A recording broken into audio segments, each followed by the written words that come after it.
One thing that the master project really does allow you to do, if we take our master bedrooms project file 2004, is to actually link tasks from one project to another, therefore making one project's start date be dependent on the finishing of a task in another.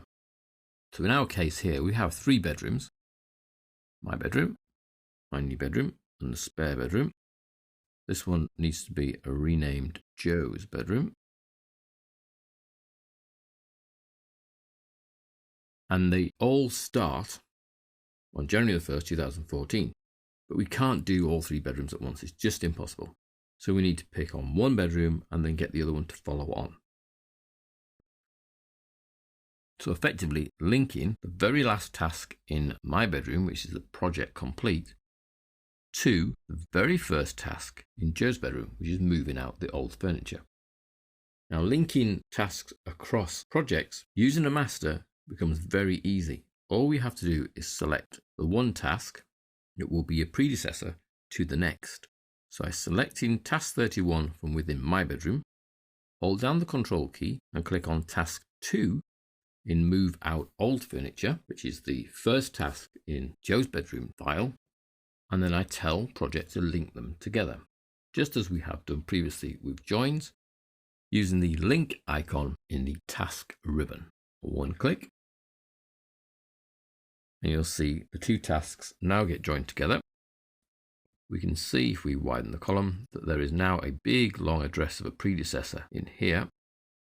So the predecessor is not a number, it is a whole path which takes you to the address of this file. It does have the number at the end. We explore.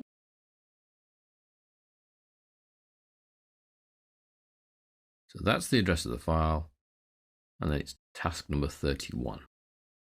You'll also spot this task has now been renamed to number 3, but number 2 is missing.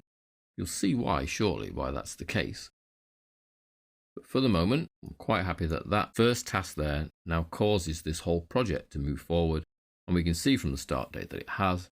This now does not start until February the 12th. And if we look at the Gantt chart, so we scroll to that task, we can see a join from the milestone of the previous project to the start task of this project. And we can do exactly the same at the other end.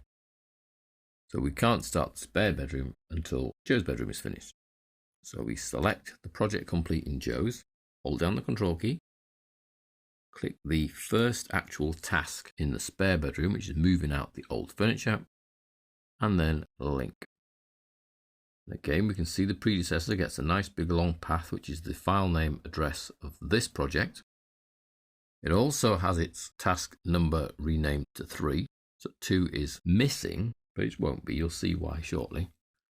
And this project has now been moved on to March. If I do scroll to task, I can see again that it's been driven by the milestone complete project from the previous project. So if we save our changes, that will then update all the sub-projects. Now I could just say yes to the 3 questions I'll get asked, or say yes to all. So that's all 3 sub-projects are now saved. If I then open one of these sub-projects, so let's look at the spare bedroom, for example, you'll see that there's the missing task 2. It's actually grayed out as well because it's classed as a ghost task. This is only included in here, so anybody looking at this file by itself without looking in the master can see where the predecessor is for move out old furniture, because at the moment in there it's just a path that says go have a look at Joe's bedroom, task 28. Well, to help you out, it includes that previous task in here as a ghost project line so you can see what it is. And all I can see really is that it's a milestone from a previous project, which is the one located at this file location.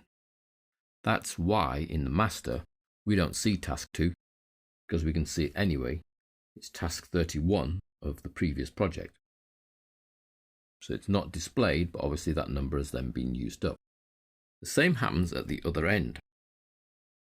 We look at a project that's in the master, for example my bedroom, which is the first one. It has no ghost task up here, but at the end a ghost task gets added so that you can see that this project actually runs into another one. And we see the first task of the subsequent project. So move out old furniture from Joe's bedroom file. And because that ghost task is at the end, we're not looking at any renumbering, but it does mean that this project now has an extra task at the end, 32, whereas previously it only had 31. So it's a very clever way of being able to demonstrate that when you're looking in the sub-projects and not looking at the master. If you stay in the master, you don't need to worry about those ghost tasks, but if you see them as ghost tasks, you'll know why, and effectively it's just a replica of that task that is the predecessor registered there. So we'll close that away and end up back at the master file. So that's one major advantage of the master project file, not just the ability to see and manage multiple projects in one place, but to actually link them together as well, so they become dependent upon each other.